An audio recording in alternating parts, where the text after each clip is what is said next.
Hello and welcome everyone. Today we'll be discussing about the role of ophthalmology in critical care. Why eye problems are common in ICU patients. ICU patients often have impaired eye protection mechanisms due to their sedation, mechanical ventilation or paralysis. Tear production, blinking and eye closure is needed to maintain a healthy eye surface and are often disrupted. Patients on prolonged ICU stay, mechanical ventilation or neuromuscular blockade are at higher risk. Iatrogenic conditions in the ICU. There are some conditions which happen because of our treatment, like exposure keratitis. This is the corneal damage due to exposure. The definition is it occurs when the cornea dries out due to the prolonged exposure to air, leading to inflammation, infection, ulceration, or even perforation of the cornea. It is seen in around 4 to 60% of the ICU patients without preventive eye care. The normal eye protection mechanism like blink reflex, which spreads the tear evenly, tear film, which contains antimicrobial enzymes to prevent infections, Bell's phenomenon, eyes rolling upward and outward when sleeping to protect the cornea, are absent in patients who are in the ICU. So this puts the patients in ICU at risk because the sedatives and muscle relaxants suppress the blink reflex. Paralysis and brain injury affect the ability to close the eyelids completely. The mechanical ventilation and tight endotracheal taping can reduce the blood flow to the eye, increasing dryness. Prolonged eye exposure leads to bacterial invasion, keratitis, and even corneal perforation. So the clinical significance is that lagophthalmos, that is incomplete eye closure, is seen in around 70% of the patients with exposure keratopathy. And if left untreated, it can cause permanent vision loss. So here you can see the patient has developed, because of the persistent opening of the eyelid, ulcer in the cornea lower surface, which is seen here in the lamp examination. Next is chemosis. It is again something which is commonly seen in our patients. It is the swollen conjunctiva due to fluid leakage. It is basically the edema of the conjunctiva. It prevents the closure of the eyelids and normal tear distribution. The causes in ICU patient is fluid overload because we give a lot of fluids, low oncotic pressure, increased capillary permeability, positive pressure ventilation. The clinical significance here is that chemosis impairs the oxygen delivery to the eye, leading to tissue damage. It is an early warning sign of developing microbial keratitis.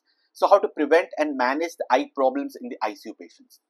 To do that, we need to give daily eye examination by the nurses and the physicians. Look for redness, dryness, incomplete eye closure, or conjunctival swelling. Check pupillary response, visual acuity, and eye movement. Document the findings daily. This is extremely important. Preventive eye care should be done. Frequent application of artificial tears and lubricating ointments. Taping eyelids shut in patients with incomplete closure. Moisture chamber goggles to prevent drying. Early ophthalmological consultation if exposure keratopathy or chemosis is noted. Advanced treatment in case of severe cases is temporary or permanent tarsorrhaphy to suture the eyelids together to protect the cornea. Urgent surgical intervention if corneal perforation occurs. So next, what we look for are the corneal ocular emergencies. The first one is the acute angle closure glaucoma. In this, what we have is the drainage pathway for the aqueous humor is blocked. This leads to fluid buildup in the posterior chamber, causing sudden increase in the intraocular pressure. The high intraocular pressure damages the optic nerve, leading to potential blindness. So how do I recognize it? You see for the symptoms, that is severe eye pain, headache, blurry vision often with halos around the light, red eye conjunctival injection, fixed and mid-dilated pupil which does not respond to light, nausea and vomiting due to high IOP. At-risk patient in the ICU are patients who are receiving sympathomimetics, alpha-adrenergics, anticholinergics, those on topiramate, which may shift the lens iris diaphragm forward, elderly women, individuals of Asian, Canadian and Inuit origin, patients with small eyes, hyperopia, that is farsightedness, thick lens and shallow anterior chamber.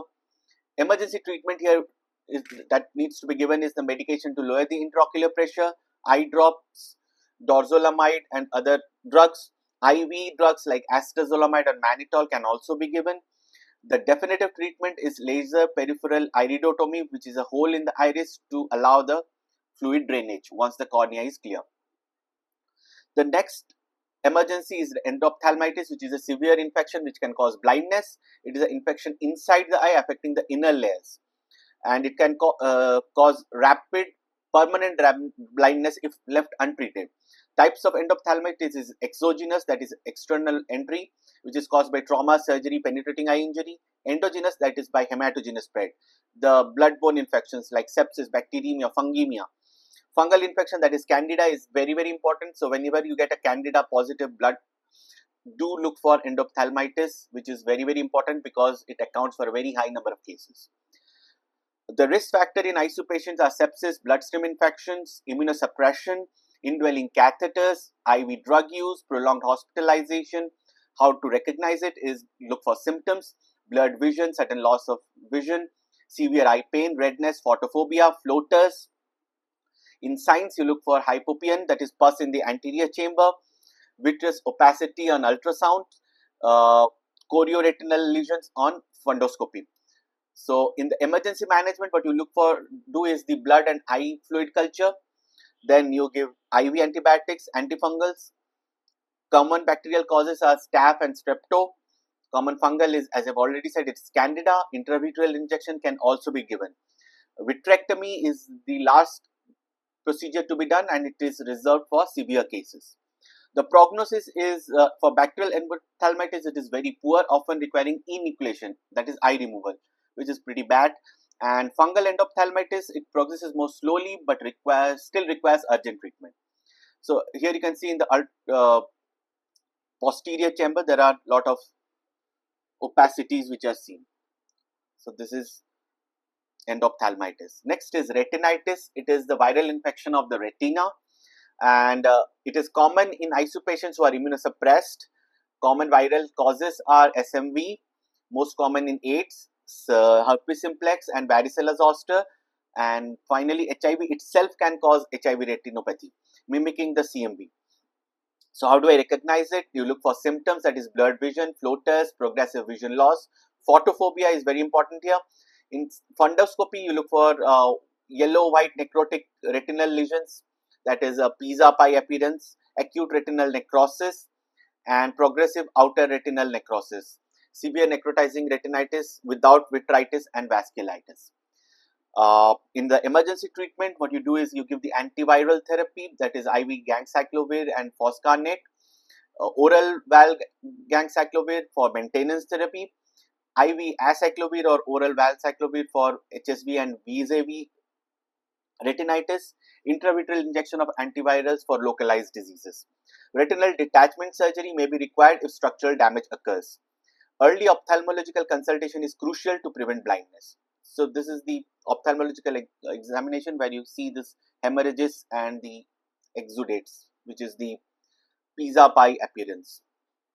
The next is Stevens-Johnson syndrome or toxic epidermal necrolysis.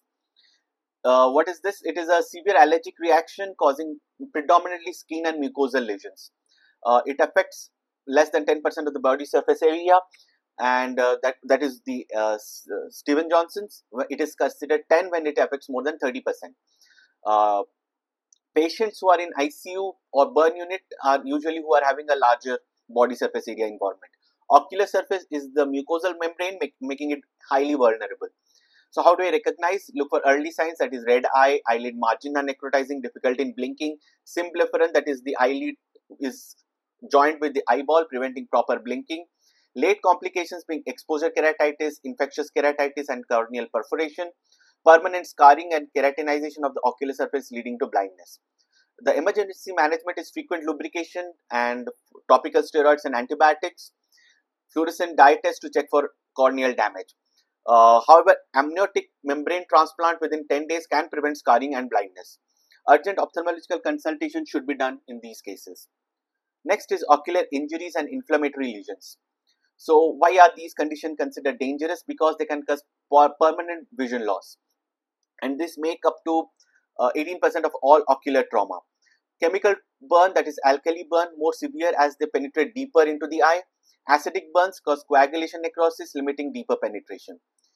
And next is thermal burns. It is caused by flames, hot liquids, and combustible material. It can lead to corneal opacification, cicatricial ectropion, that is pulling up of the eyelid, loss of the blink reflex, and the emergency treatment that you need to give is immediate irrigation with saline and ringer lactate until the pH is normalized, eyelid eversion and mechanical removal of the chemical particles, frequent lubrication, antibiotics and steroids. Vitamin C and oral doxycycline can also help. Severe cases may require surgery, that is amniotic membrane transplant, keratoprosthesis, limbal cell transplant. Next is the inflammatory conditions like GPA. The eye manifestations are proptosis, scleritis, episcleritis, uveitis, peripheral ulcerative keratitis. Urgent treatment with immunosuppressive therapy is required. So here you can see the proptosis and the lesions in the sclera. Next is sarcoidosis. In this, the eye involvement is seen in around 20-30% of the cases. Eyelid granuloma and seventh nerve involvement is seen. Conjunctival nodules, episcleritis, scleritis, dry eye. Serious complications being retinal vasculitis, optic nerve infiltration. Treatment given is topical steroids and cycloplegic drops for anterior uveitis. For intravitreal steroids and systemic immunosuppression for posterior uveitis. SLE can also affect the eye, the common ocular signs being dry eye, episcleritis, retinal vascular occlusions, serious complications being requiring ophthalmological consultation. The other condition is immunoglobulin G4 related disease.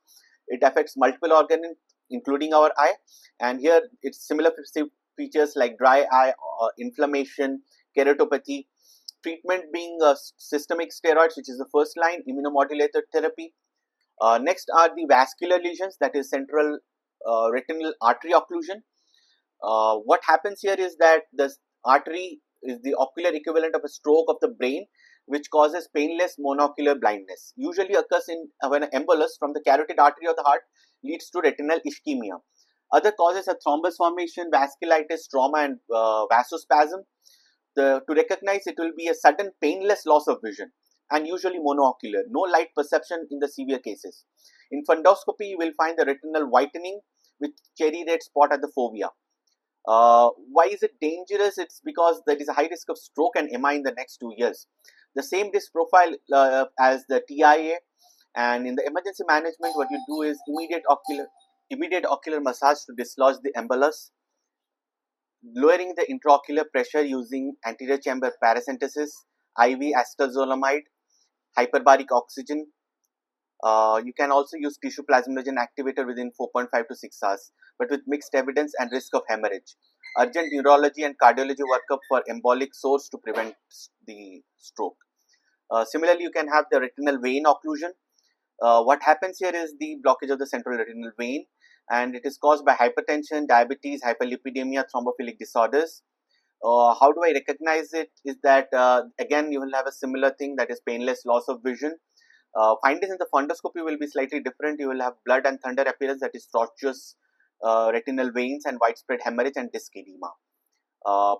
Regarding how to manage this, you will need intravitreal anti-V vascular endothelial growth factor injections to reduce the macular edema, intravitreal steroids to reduce the inflammation, laser photocoagulation for neovascular complications. Urgent ophthalmological consultation is critical because the vision prognosis here is very poor. So here you can see the artery occlusion and the vein occlusion.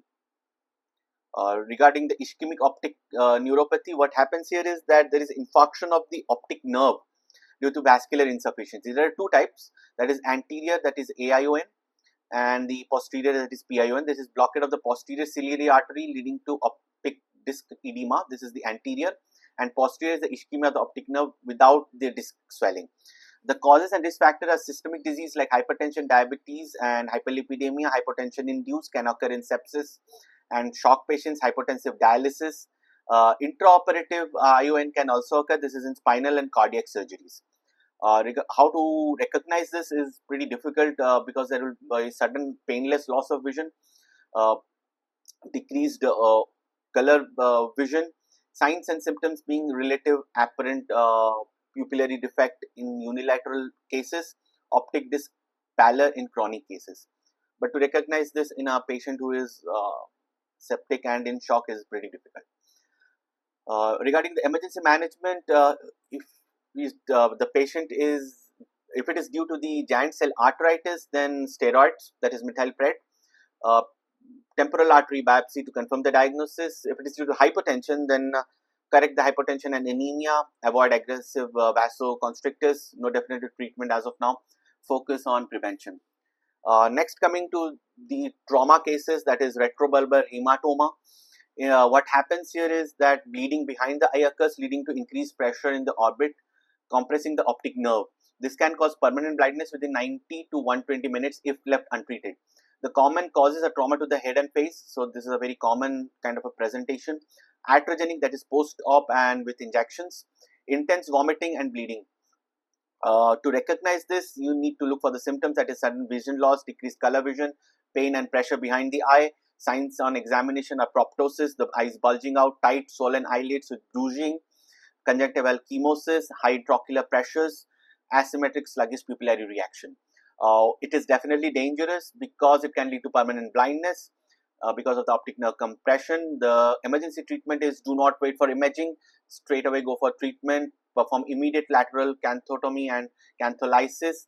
Vision saving procedures should be done urgently. This is how it may probably look, but very difficult to tell for intensivists at the bedside. But you can see here the blood is around the eye and the eye is completely bulging out with chemosis.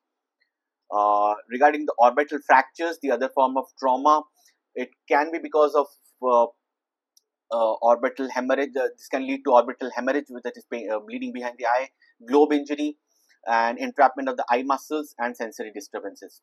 The common types of fracture are the orbital floor fracture, that is blowout, most common cause of fracture because of the weak orbital floor. Inferior rectus muscle entrapment can occur, resulting in vertical diplopia. Intraorbital nerve damage can occur, leading to numbness of the cheek and the upper lip. Orbital roof, it is a very high impact trauma, not in a very common thing. In this, it can involve the brain tissue as well, and it will require a neurosurgical intervention. Regarding the medial wall fracture, it affects the lamina papyracea of the ethmoidal bone, and it can cause horizontal diplopia. Regarding the lateral wall fracture, the strongest part of the orbit, and the fracture occurs in extreme severe trauma. So there will be other injuries as well, including brain trauma. Emergency management is assess the globe injury first, CT for the orbit to evaluate the fractures. Most common fractures do not require immediate surgery. Avoid nose blowing and heavy lifting because it will increase the orbital emphysema. Consider prophylactic antibiotics in this particular case because sinus infection can occur. The surgical repair within 1 to 2 weeks is required. Entrapment of the muscle has to be released to prevent, remove the restrictions. Severe endophthalmitis, that is shrunken eye. Thank you for your patience.